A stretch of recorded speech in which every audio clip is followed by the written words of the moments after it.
Hello दोस्तों, मैं एनटीआर आप लोग का अपने यूट्यूब चैनल एनटीआर मैथ्स पे स्वागत करता हूं। सभी लोग कैसे हैं? वीडियो में थोड़ा सा टाइम लग गया क्योंकि थोड़ा सा तबीयत आजकल ठीक रहता नहीं है, सर्दी जुकाम, मौसम चेंज हो रहा है और इधर पूजा पाठ में भी थोड़ा सा हो गया था। खैर चलिए, आज से कंटिन्यू रहेगा फिर से वीडियो। अभी हम लोग करेंगे क्लास 10 का, ठीक है, area related to circle chapter के स्टार्ट करने वाले हैं। तो जो बच्चे नए हैं वो चैनल को सब्सक्राइब कर लें और कंटिन्यू अभी चलेगा। तो area related to circle, area related to circle, ठीक है, यानी कि सर्कल से संबंधित जो भी क्षेत्रफल का क्वेश्चन बनेगा, यानी कि एरिया का क्वेश्चन बनेगा, उन सारे क्वेश्चंस को आज करेंगे इसमें। लेकिन उससे पहले ये बात आपको जाननी ज़रूरी है कि सर्कल में कितने सारे फार्मूला होते हैं, कौन कौन सा पिक्चर उसमें ड्रॉ होता है, sector, segment, diameter, perimeter, circumference वगैरह जो भी होता है उसमें सभी को एक एक चीज़ को हम इसमें जानेंगे, ठीक है, और बारीकी से पढ़ेंगे। तो इस वीडियो में ज़्यादातर हम बात करेंगे एरिया के बारे में, यानी कि जो भी इसका फॉर्मूला है, जितना भी बनता है एरिया रिलेटेड टू सर्किल, जितने भी सारे टॉपिक को इसमें कवर करेंगे, ठीक है। तो शुरू करते हैं यहाँ से। सबसे पहले आप ये जान लो कि सर्कल जो होता है वो क्या होता है। एक बिंदुओं का समूह होता है जो एक खास बिंदु से इक्वल डिस्टेंस पे प्लेस्ड होता है। मतलब कि अगर एक पॉइंट यहाँ पे है जिसको हम लोग सेंटर के नाम से जानते हैं, तो यहाँ से यहाँ का डिस्टेंस, यहाँ से यहाँ का डिस्टेंस, यहाँ से यहाँ का डिस्टेंस एंड यहाँ से यहाँ का डिस्टेंस, अगर सारे डिस्टेंस से अगर इक्वल है तो हम लोग क्या बोलेंगे कि एक सर्कल फॉर्म कर रहा है। और इस यहाँ से यहाँ के डिस्टेंस को हम लोग बोलते हैं रेडियस। क्या बोलते हैं बच्चों? रेडियस। हिंदी वाले बच्चे जान लेंगे, इसको बोलते हैं हम लोग हिंदी में त्रिज्या, ठीक है। ये जो पॉइंट होता है आप इसको बोलते हैं हम लोग केंद्र। क्या बोलते हैं? केंद्र। इंग्लिश में बोलते हैं इसको सेंटर। ये जो बाहरी पार्ट जो है आपका, ये जो बाहरी पार्ट दिख रहा है आपको, बाहर वाला पार्ट, इसको बोलते हैं हम लोग परिधि। परिधि बोल दो या फिर आप इसको परिमाप बोल दो। इंग्लिश में बोलते हैं इसको सर्कमफ्रेंस या फिर पेरीमीटर, ठीक है। इतना बात समझ गए। ये जो पिक्चर दिख रहा है, ये जो आपको जगह छेक रहा होगा, है ना, ये जो स्पेस गेन कर रहा होगा, छेक रहा होगा, ये जो हम कर रहा है इसको हम लोग बोलते हैं एरिया। एरिया यानी कि क्षेत्रफल, एरिया। समझ गए इतना बात? तो बेसिक चीज़ यही है कि सर्कमफ्रेंस, एरिया। और एक बात समझ लेते हैं कि सेंटर से जितना डिस्टेंस इधर गया r, उतना ही डिस्टेंस इधर भी गया r। यानी कि अगर सेंटर से कोई कॉर्ड गुजर रहा होगा, सेंटर से कोई कॉर्ड गुजर रहा होगा, इसको हम लोग क्या बोलते हैं? हम लोग बोलते हैं इसको व्यास। इंग्लिश में बोलते हैं इसको डायमीटर। ये बेसिक चीज़ें हैं, लेकिन सबको बारी बारी से फिर से समझेंगे, पिक्चर बना बना के समझेंगे। क्लियर? ये सब अगर क्लियर हो चुका होगा तो यहाँ से हम लोग पिक्चर फॉर्म करना स्टार्ट करते हैं और सबको समझते हैं, ठीक है। ये आपका ब्रीथ होता है, ये आपका सेंटर हो गया। क्लियर है बात? तो एक चीज़ तो आप पहले ये समझ लो कि वृत्त का क्षेत्रफल, वृत्त का क्षेत्रफल, इंग्लिश में बोलेंगे इसको area of circle, equal to क्या होता है? पाई आर स्क्वायर होता है, ठीक है। क्या होता है? पाई आर स्क्वायर होता है। सिंपल सा फंडा है। अगर डी के फॉर्म में आपसे पूछ दिया जाए, ठीक है, डी के फॉर्म में क्या होगा? पाई डी स्क्वायर डिवाइड में 4 कर दोगे तो ये भी आपका सही है। अगर डायमीटर दे रखा है तो आपका ये भी सही है, ठीक है। ऐसा इसलिए होता है क्योंकि आपको पता है कि r बराबर क्या होता है? d/2। तो यहाँ पे r के लिए अगर हम d/2 रखेंगे तो यहाँ पर अगर स्क्वायर करते हैं, r का अगर स्क्वायर कर दें तो ये भी क्या हो जाएगा? आपका d/2 का स्क्वायर करना पड़ जाएगा हमें। डैट मीन्स d स्क्वायर और बटे में 4 करना पड़ेगा। तो जहाँ पे r स्क्वायर था वहाँ पर हमने क्या कर दिया? d स्क्वायर बटे 4 कर दिया, ठीक है। पाई का वैल्यू आप लोग को पता होगा कि पाई का वैल्यू क्या होता है? ये आपका 22/7 होता है। और 22/7 में अगर आप डिवाइड लगाओगे तो आपको आएगा 3.14, ठीक है, 3.14।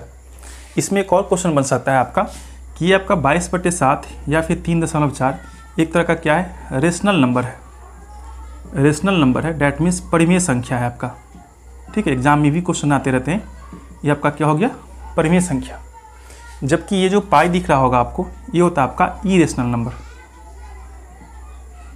इरेशनल नंबर यानी कि अपरिमेय संख्या, अपरिमेय संख्या।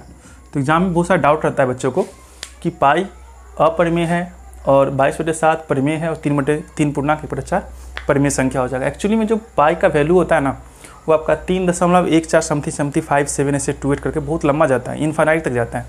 तो हम लोग अगर सिर्फ 2 डिजिट तक लेके काम करें 3.14 डेसिमल प्लेस को, और इसको फ्रैक्शनलाइज करें तो आपका 22/7 के अप्रॉक्स आ जाता है। या फिर यूँ कहो कि 22/7 को अगर डिवाइड लगाओगे तो 3.14 आता है। तो ये जो दोनों पार्ट आपका दिख रहा है, ये आपका क्या हो गया, परिमेय संख्या, जबकि पाई का एक्चुअली वैल्यू ये नहीं होता है। हम लोग बस क्वेश्चन को सॉल्व करने के लिए इतना लेके काम कर लेते हैं, ठीक है। अब नेक्स्ट टॉपिक हम लोग इसमें पढ़ेंगे आगे क्या, इतना तो हो गया आपका। एक और इसमें देख लेना साथ ही साथ कि जो परिधि होता है, यानी कि वृत्त का परिधि, यानी कि लिख सकते हो आप perimeter of circle equal to 2πr, या फिर पाई डी भी कर सकते हो, ठीक है। पाई डी कर सकते हो। पाई डी कैसे होगा कि 2 और r मिलकर आप जानते हो कि d का वैल्यू होता है। यहाँ पे सॉल्व करोगे इसको आप, इसी को देख लो ज़रा कि d इक्वल टू क्या लिख सकते हो आप, 2 मल्टीप्लाई विथ r, तो 2r, यानी जहाँ पे 2r है वहाँ पे आप क्या कर सकते हो, d लिख सकते हो। तो पाई का पाई और 2r मिलके आपका एक d हो जाएगा। क्लियर बात इतनी सी है। अगर इतना बात समझ गए तो इसको मैं क्लीन करके थोड़ा सा और इसमें विस्तार से समझूँ।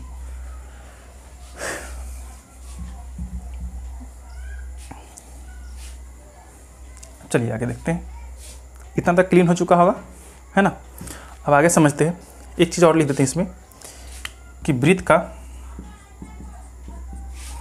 व्यास, वृत्त का व्यास, व्यास का मतलब क्या होता है, diameter of circle, diameter of circle equal to 2r, ठीक है। क्या होता है, 2r, त्रिज्या का डबल हो जाता है ये चीज़। अब इसमें हम लोग क्या पढ़ेंगे, ये तो सर्कल का कंप्लीट हो चुका है। अब सर्कल में हम लोग पढ़ना है आर्क, यानी कि चाप जिसको बोलते हो, और एक आपका पढ़ना है कॉर्ड। तो अब बात करते हैं हम लोग सेक्टर का, ठीक है। क्या बात करते हैं, सेक्टर। सेक्टर यानी कि त्रिज्यखंड बोलते हैं इसको, हिंदी में क्या बोलते हैं, त्रिज्यखंड। सेक्टर को क्या बोलते हैं, त्रिज्यखंड। और त्रिज्यखंड होता क्या है कि अगर इसी वृत्त में आप बात करें, इसी वृत्त में, ठीक है, इसी वृत्त में ये जो त्रिज्या आपको दिख रहा होगा, 2 त्रिज्या मैंने बना दिया, 3 दोनों त्रिज्या के द्वारा जो पार्ट यहाँ पे कवर हुआ है, ठीक है, जो पार्ट यहाँ पे कवर हुआ है, इसी को क्या बोलेंगे हम लोग बोलेंगे त्रिज्यखंड। तो त्रिज्यखंड जो होगा आपको देख रहे होगे, एक तो आपका छोटा वाला पार्ट आ गया है ना, और एक आपका बड़ा वाला पार्ट चला गया ऊपर का। तो जो नीचे वाला पार्ट होता है, ठीक है, इसे हम लोग बोलते हैं लघु त्रिज्यखंड, ठीक है। क्या बोलते हैं, लघु त्रिज्यखंड। लघु त्रिज्यखंड को इंग्लिश में बोलते हैं हम लोग माइनर सेक्टर, माइनर सेक्टर। सब लोग कॉपी में लिखते चलिएगा। और ये जो होता है आपका, ये होता है आपका दीर्घ त्रिज्यखंड, दीर्घ त्रिज्यखंड, ठीक है, जिसको बोलते हैं हम लोग मेजर सेक्टर। इतनी सी बात समझ में आ गई होगी आप लोग को, ठीक है। तो जो नीचे वाला पार्ट बचा उसे हम लोग बोलते हैं माइनर, और जो ऊपर वाला पार्ट आपको दिख रहा होगा, ये वाला पार्ट, जिसको मैं डॉट डॉट डॉट डॉट भी कर रहा हूँ, ये आपका हो जाएगा क्या, दीर्घ यानी कि मेजर सेक्टर। अब चलिए, सेंटर ओ यहाँ पे होगा, ये आपका ए लिख लेता हूँ मैं, यहाँ पे देता हूँ मैं बी। तो देखिएगा 2 त्रिज्यखंड बनेगा, एक तो बनेगा आपका ए ओ बी, और यहाँ पे मैं डी लगा दूँ और यहाँ पे थोड़ा सा ई लगा दूँ। तो मेजर वाला कौन सा होगा, माइनर वाला कौन सा होगा, तो माइनर की बात की जाए तो ओ ए डी बी हो जाएगा आपका minor, and O A E B, यानी इस तरह से घूर के आएगा, ऐसे करके इधर से जो आएगा, है ना, ये आपका हो जाएगा मेजर यानी दीर्घ वाला। अब बात समझते हैं यहाँ पे कि दोनों का अगर एरिया निकालने के लिए बोल दिया जाए तो कैसे निकालेंगे, ठीक है। तो हम लोग यहाँ पे देख रहे हैं कि अगर यहाँ लिखे हम लोग कि लघु त्रिज्यखंड का, ठीक है, हालांकि त्रिज्यखंड ही होता है, मैं दोनों के लिए लिख दूंगा एक बार में, त्रिज्यखंड, त्रिज्यखंड का क्षेत्रफल, मतलब क्या हो गया कि area of sector, area of sector. अब देखिए, जब आपको एग्ज़ाम होता है तो आप देखते होगे कि 100 नंबर का एग्ज़ाम होता है और आप कहते हो कि 100 नंबर में आपको 80 नंबर आ गया, तो क्या लिखते हो, 80 आउट ऑफ 100। अगर 70 नंबर किसी को आ गया तो 70 आउट ऑफ 100 ऐसे लिख देते हो। उसी प्रकार बताइए कि अगर मैं आपको कहूँ यहाँ पे कि एंगल कितना बन रहा होगा, थीटा बन रहा होगा, ठीक है। और आपको ये पता है कि कंप्लीट सर्कल में 360 डिग्री का कंप्लीट एंगल बनता है। कितना डिग्री का बनता है? 360 डिग्री का, ठीक है। Complete angle equal to 360 degree. यानी कि ये कह सकता हूँ मैं यहाँ पे कि जो पूरे वृत्त में यानी पूरे सर्कल में जो आपका 360 दे रखा है, पूरा 360 में हमने थीटा को कवर कर लिया है, थीटा हमने प्राप्त कर लिया है। जैसे 100 में से 80 नंबर ले आते हो आप। सिमिलरली इसी तरह से अगर मैं 360 डिग्री में से थीटा एंगल को मैं ले लूँ, ठीक है, इतना ले लिया मैंने, तो किस क्या लिया मैंने? हमने तो बात करा पर एरिया पर, तो एरिया का फॉर्मूला आपको पता है पाई आर स्क्वायर, है ना। तो ये आपका हो जाएगा त्रिज्यखंड का। सिमिलरली अगर आप समझोगे यहाँ पे कि अगर ये थीटा है तो मैंने थीटा लगा दिया, किसके लिए? माइनर के लिए। लेकिन आप ऊपर की तरफ देखोगे तो अगर थीटा है तो पूरे 360 में से अगर थीटा को खींच लिया गया है तो बाकी कितना बच जाएगा आपका? ये 360 डिग्री और माइनस का थीटा हो जाएगा आपका ये, ठीक है। तो अगर मेजर की माइनर की बात की जाए तो ये हो गया, मेजर की बात की जाएगी तो 360 माइनस थीटा बाई 360 और पाई आर स्क्वायर ऐसे कर लोगे आप, ठीक है। तो आपको बस याद रखना है थीटा बटा 360 पाई आर स्क्वायर। जैसा जरूरत पड़ेगा हम लोग लगा लेंगे, ये आपको याद करने की जरूरत नहीं, बस आप एक याद कर लोगे आपका काम हो जाएगा। तो इसमें हटा देता हूँ, मैं समझाने के लिए लिखा था ये चीज़, ठीक है। इतना क्लियर हो चुका है आपका।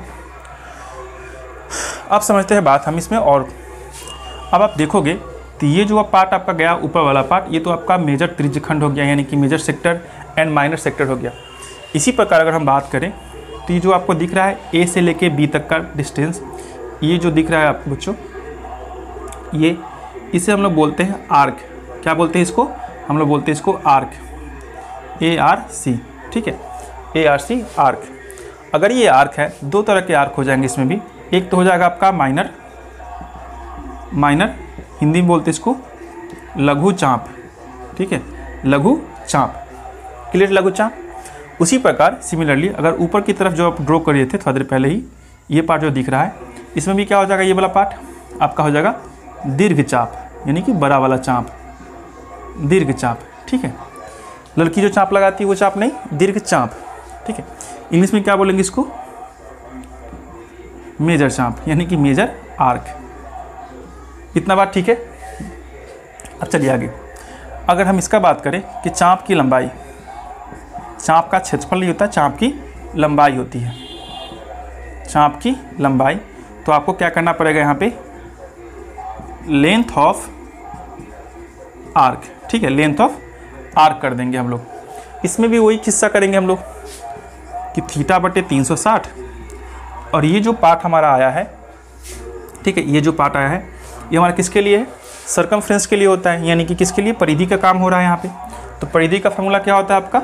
2 पाई आर होता है। तो यहाँ पे क्या करेंगे? 2 पाई आर करेंगे। तो ये फॉर्मूला आपका आई भी आ गया।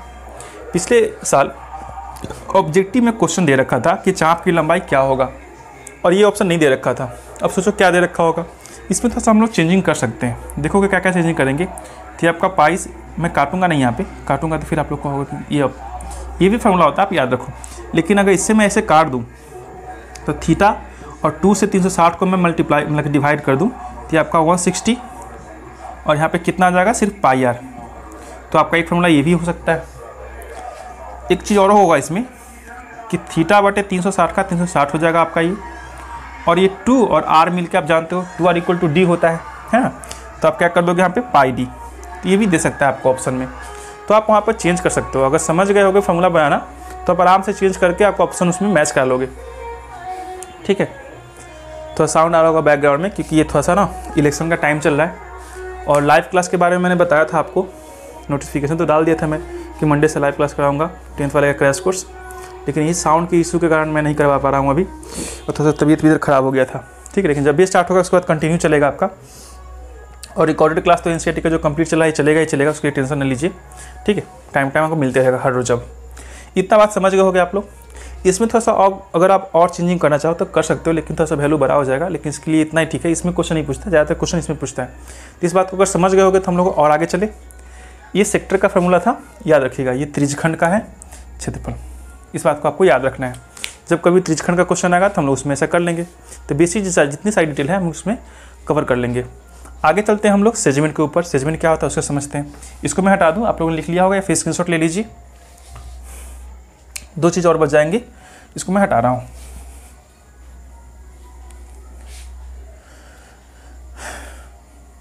अब बात करते हैं हम लोग सेगमेंट का। ठीक है, सेगमेंट एक्चुअली होता क्या है।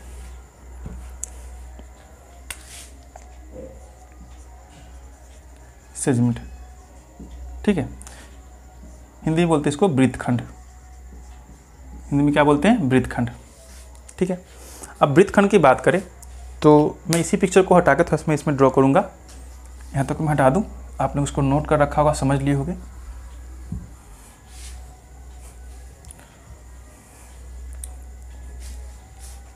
ठीक, इसे भी हटा दूँ, इसका तो काम हो चुका होगा, आपको याद भी होगा कुछ चीज़ें इसमें। चलिए अब समझते हैं वृत्तखंड। ये देखिएगा, ये आपका एक कंप्लीट सर्कल हो गया। ठीक है, इतना। अब सर्कल में एक प्रतिच्छेदी रेखा होता है, ये हिंदी में बोलते हैं इसको सेकेंड लाइन। तो सेकेंड लाइन जो है सर्कमफ्रेंस पे 2 जगह पॉइंट टच करता है। ठीक है, मान लेते हैं एक जगह आपका ए टच किया और एक जगह आपका बी टच किया। ठीक है, एक पॉइंट ए पे और दूसरा पॉइंट बी पे टच कर रहा है। तो जो नीचे का पार्ट जो होगा, ये वाला पार्ट आपको जो दिख रहा है डॉटेड में कर रहा हूँ यहाँ पे डॉटेड वाला, या फिर इसको मैं ऐसे समझा दूँ, ये डार्क वाला पार्ट है, ये नीचे का जो पार्ट आया। ठीक है, इसी को बोलेंगे हम लोग वृत्तखंड, यानी वृत्त को टुकड़ी में बांट दिया गया, तो वृत्तखंड। तो आप देखोगे कि आपका हो गया वृत्तखंड, लेकिन कौन सा वाला? लघु वाला। लघु यानी कि छोटा, लघु मतलब लघु संख्या नहीं, लघु वृत्तखंड। और जो ऊपर वाला जो पार्ट गया बच्चों, ऊपर वाला पार्ट, ये वाला पार्ट गया जो ऊपर है आपका, इसे हम लोग क्या बोलेंगे? दीर्घ वृत्तखंड, यानी बड़ा वाला पार्ट हो जाएगा आपका दीर्घ वृत्तखंड। दिख रहा है इतना तक? दीर्घ वृत्तखंड। ये हो जाएगा आपका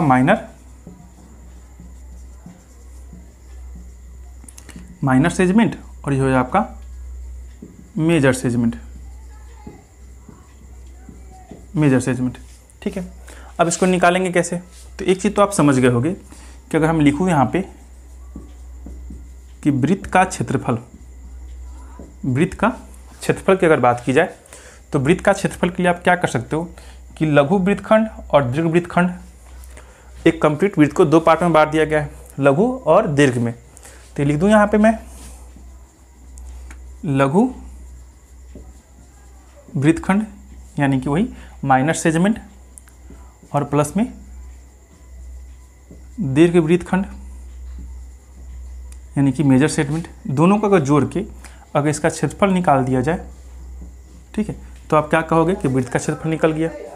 शॉर्ट में इसको समझे, अगर मैं लघु वृत्तखंड के लिए बात करूँ, ठीक है, इसको मैं इंग्लिश में लिखूंगा माइनर सेगमेंट। माइनर सेगमेंट का अगर मैं निकालने की बात करूं तो आप क्या कहोगे कि सर्कल में से आप मेजर को घटा दीजिए।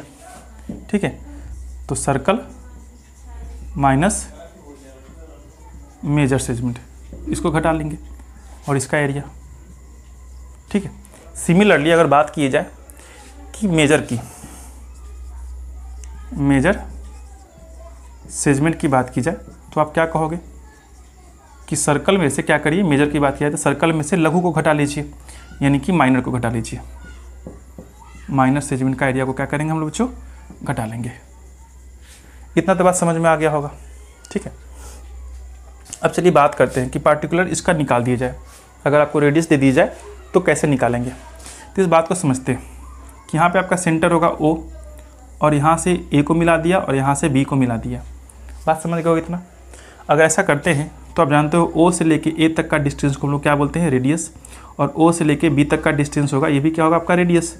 और दोनों आपस में क्या होंगे? इक्वल इक्वल होंगे। O से लेके A तक का डिस्टेंस एंड O से लेके B तक का डिस्टेंस, O से A एंड O से B आपस में इक्वल होगा। इसको हम लोग क्या बोलते हैं? रेडियस, यानी कि त्रिज्या बोलते हैं। ठीक है, दोनों आपस में इक्वल इक्वल है।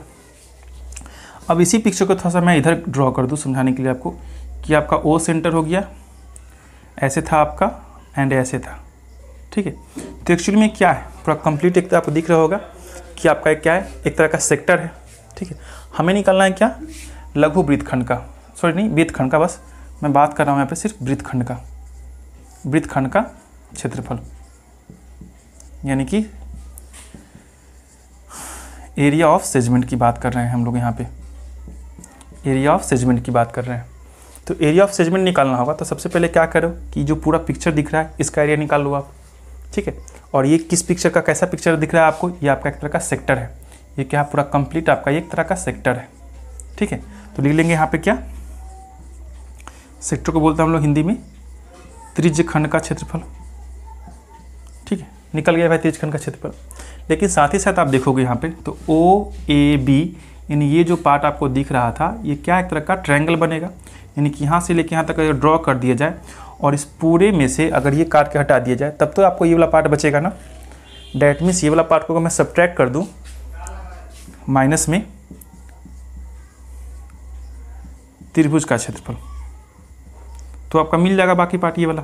देखो जरा यही पार्ट है ना, पूरे पार्ट में से, इस पूरे पार्ट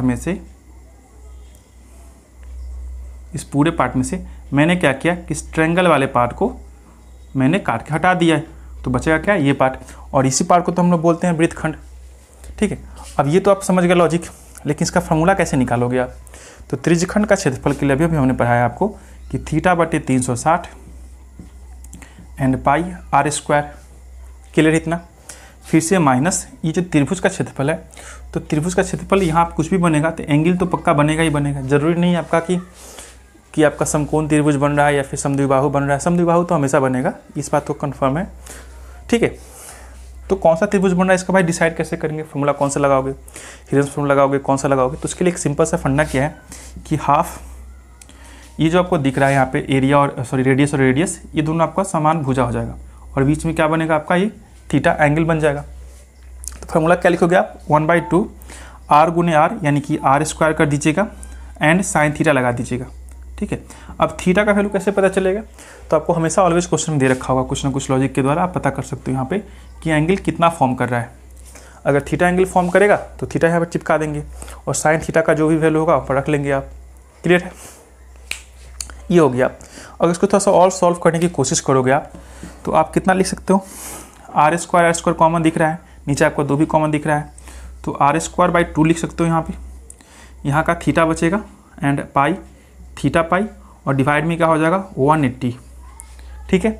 यहाँ वाले पार्ट में r² पूरा खत्म हो चुका है, बस यहाँ पे आपका बचेगा साइन थीटा, इतनी सी बात। तो आप ये भी लिख सकते हो। थोड़ा सा कट गया क्या, देख लो मैं आपको दिखा दे रहा हूँ, ठीक है। स्क्रीनशॉट ले लो इतना पर। चलो ये पूरा कंप्लीट समझ गए। तो हमने क्या सीख लिया, वृत्त से संबंधित क्षेत्रफल के लिए सेक्टर का फॉर्मूला समझ गए, पूरा हमने क्या कर लिया, सेगमेंट का फॉर्मूला समझ गए, वृत्त से संबंधित जो भी था आपका फॉर्मूला πr² 2πr, नॉर्मल सा क्वेश्चन था जो आपको बच्चे में पढ़े होंगे वो समझ गए। अब कुछ और बातें समझनी है जो उसके रिलेटेड क्वेश्चन देगा, तो पूरा कंप्लीट हम इसमें कर लेंगे, उसका सिर्फ क्वेश्चन करेंगे। जो वीडियो बच्चे देख रहे होंगे उनको पूरा कॉन्सेप्ट समझ में आ गया होगा, बाकी जो क्वेश्चन हम लोग करेंगे उसमें बस लॉजिक समझना है कैसे कैसे निकालना है। तो इसको मैं हटा दे रहा हूँ, आप चाहो तो स्क्रीनशॉट ले सकते हो। चलिए इस वीडियो में सिर्फ फॉर्मूला का बात करेंगे, ठीक है।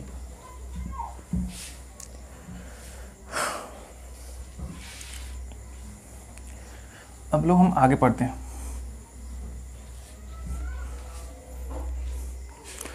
अब देखिए कई बार ना आप देखोगे कि आपका जो गाड़ी का पहिया वगैरह होता है, चक्कर नचाते हो, वैसे नचाते रहते हो, गांव घर में दिखते हो, या फिर साइकिल चलाते हो तो साइकिल क्या करता है, रोटेशन के रोटेट होते होते तो आपका आगे बढ़ता है, तो उसमें चक्का जो है कई बार रिवोल्यूट होता है, यानी कि रिवोल्यूशन उसमें होता है, परिक्रमा करते रहता है, घूर्णन होते रहता है उसमें।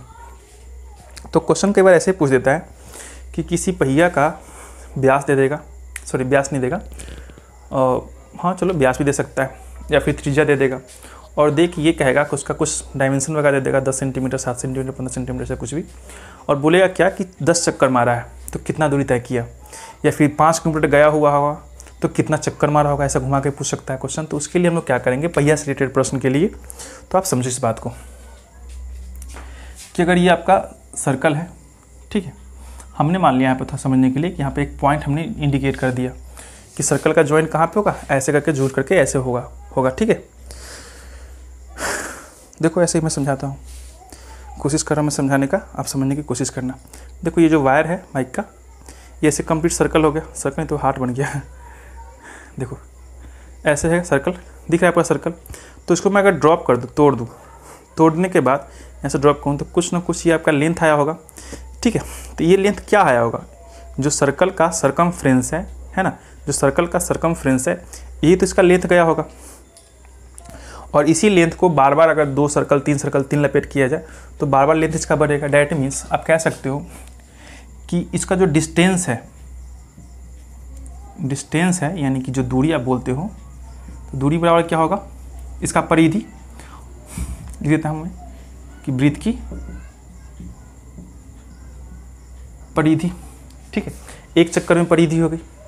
लेकिन अगर मैं बोलूँ बार बार कि नहीं बहुत बार ऐसे रोटेट करता है, बहुत बार रोटेट करता है, तो एक रिवोल्यूशन जब एक बार से रोटेट कर गया, तब तो आपका वृत्त की परिधि हो गई यानी 2πr।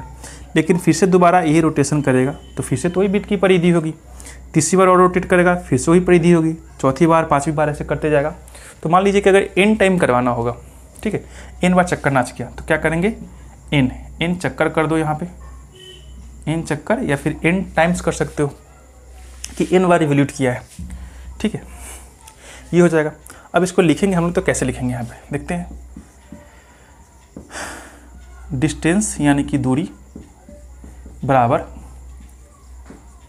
वृत्त की परिधि और गुना n कर देते हैं, जहाँ पे n क्या है, वृत्त के चक्रों की संख्या, वृत्त के चक्रों की संख्या यानी कि कितना बार चक्कर किया है, कितना रिवोल्यूशन किया है, कितना बार, ठीक है। तो चलो यहाँ पे सॉल्व करते हैं इसको। तो वृत्त की परिधि आप जानते हो कि 2πr और गुना n, ये हो गया आपका डिस्टेंस यानी कि ये दूरी हो गया। तो जब डायरेक्टली आपको दूरी दे रखा हो, रेडियस दे रखा हो और ये पूछ दे कि उतना दूरी तय करने में कितना चक्कर मारा होगा, तो आप ये लगा लीजिएगा। लेकिन आपको अगर ये दे दे कि कितना के स्पीड से जा रहा होगा, कितना टाइम तक चला होगा, तो बताइए कितना चक्कर मारा होगा। तो दूरी के लिए आपको एक फॉर्मूला और पता होना चाहिए, दूरी के लिए कि चाल गुने समय होता है, ठीक है। चाल गुने क्या होता है, समय, यानी कि distance equal to speed multiply with time. तो लिख दूंगे यहाँ पे कि स्पीड यानी कि स्पीड और गुने टाइम इक्वल टू 2πr यानी कि r का मतलब रेडियस और गुने n। तो आप ये भी फॉर्मूला को लगा सकते हो जब आपको स्पीड एंड टाइम दे रखा हो, और इस फॉर्मूला को भी लगा सकते हो जब डायरेक्टली आपको दूरी दे रखा हो, ठीक है। अब बात आती है क्या कि जब ये चीज़ देगा तो आपको तो थोड़ा सा चेंज करने के लिए कहेगा कि किलोमीटर टू मीटर पर सेकंड में, मीटर टू किलोमीटर में बदलने के लिए। तो इस चीज़ को आप नोट कर लो कि जब कभी भी किलोमीटर पर घंटा से मीटर पर सेकंड में जाने के लिए बोलेगा तो आपको क्या करना है कि 5/18 से मल्टीप्लाई कर देना है।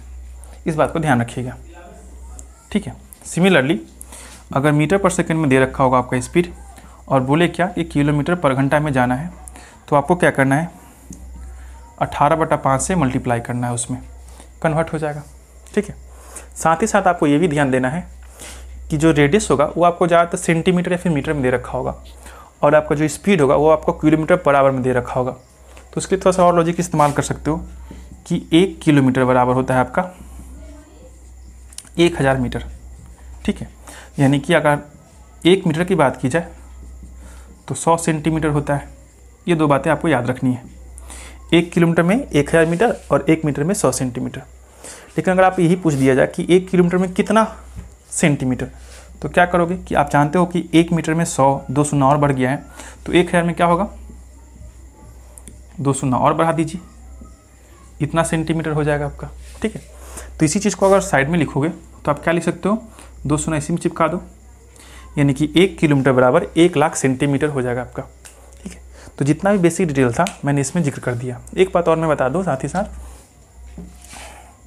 कि ये जो आपका सेगमेंट होता है, ठीक है, सेगमेंट है, और ये सेगमेंट हो जाएगा, ऊपर का सेगमेंट हो जाएगा, ये आपका कॉर्ड हो जाएगा। इसको क्या बोलते हैं हम लोग, कॉर्ड बोलते हैं। यही कॉर्ड जब ऊपर से जाएगा तब भी ये कॉर्ड है, यहाँ भी कॉर्ड है, यहाँ भी कॉर्ड है। लेकिन जब ये कॉर्ड सेंटर से होकर गुजरेगा तब ये कॉर्ड नहीं रहेगा, नाम तो इसका कॉर्ड ही है, लेकिन उस टाइम ये सबसे लॉन्गेस्ट कॉर्ड हो जाएगा, ठीक है। कौन सा हो जाएगा, सबसे लॉन्गेस्ट कॉर्ड हो जाएगा। और इस लॉन्गेस्ट कॉर्ड को हम लोग बोलते हैं डायमीटर, यानी कि हिंदी में बोलते हैं व्यास। कॉर्ड को बोलते हैं हिंदी में जीवा, इस बात को भी लिख लो आप, कॉर्ड को क्या बोलते हैं हिंदी में? जीवा। बात समझ गए इतना? कॉर्ड को क्या बोलते हैं? जीवा। तो सबसे बड़ी जीवा जो होती है उसका नाम क्या है? व्यास होता है। एग्जाम में पूछ चुका है कि सबसे बड़ी जीवा का नाम क्या है? व्यास। और सबसे बड़ी जीवा वृत्त को किन दो भागों में बांटता है? तो बोलिएगा बराबर बराबर भाग में बांटता है। और जब ऐसा आता है तो हम लोग उसको क्या बोलते हैं? बोलते हैं अर्धवृत्त एंड अर्धवृत्त, यानी कि सेमी सर्कल। अब साथ ही साथ सेमी सर्कल के बारे में जान लेते हैं। जब जिक्र हुआ सेमी सर्कल का तो सर्कल का ही पार्ट है, इसे भी समझ लेते हैं बारीकी से। इतना तक समझ गए होंगे। अब एक लास्ट टॉपिक बच गया सेमी सर्कल, उसको समझ के ये आपका टॉपिक खत्म हो जाएगा। अगर जो बच्चे इतना देख लिए होंगे उनका वृत्त से संबंधित में कोई प्रॉब्लम नहीं होगा, सारे के सारे क्वेश्चन तुरंत हो जाएंगे। ठीक है, तो ये वीडियो देखना जरूरी है आप लोगों को। अब समझते हैं आगे ये सेमी सर्कल होता क्या है। जैसे मैंने अभी बताया आपको कि कंप्लीट सर्कल को जब कोई कॉर्ड सेंटर से गुजरते हुए दो भागों में बांटता है तो उस टाइम में जो भाग बनते हैं ऊपर का नीचे का, ये दोनों आपस में क्या होता है? इक्वल होता है। आपस में क्या होता है? इक्वल होता है। और इस इक्वल पार्ट को हम लोग बोलते हैं semi circle. Semi circle, clear बात? हिंदी में बोलते हैं इसको अर्धवृत्त। अर्धवृत्त यानी कि वृत्त का आधा। जो पार्ट इधर रहेगा वो पार्ट ये भी आपका क्या होगा? सेमी सर्कल ही होगा। Semi circle.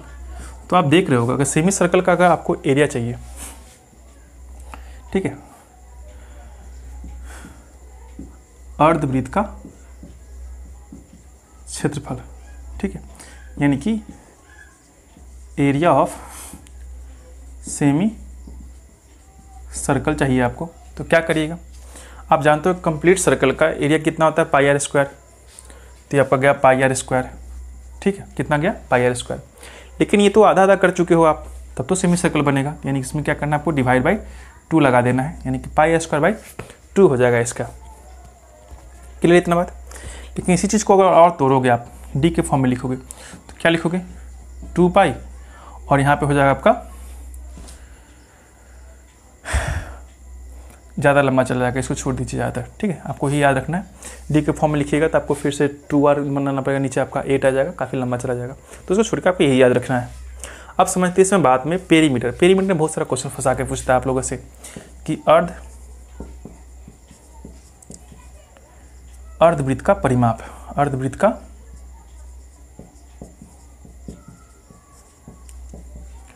परिमाप, ठीक है, यानी कि सर्कमफेरेंस या फिर पेरीमीटर ऑफ सेमी सर्कल। अब ये क्या होता है? ठीक है, अब ये होता है, देखोगे जरा आप यहाँ पे,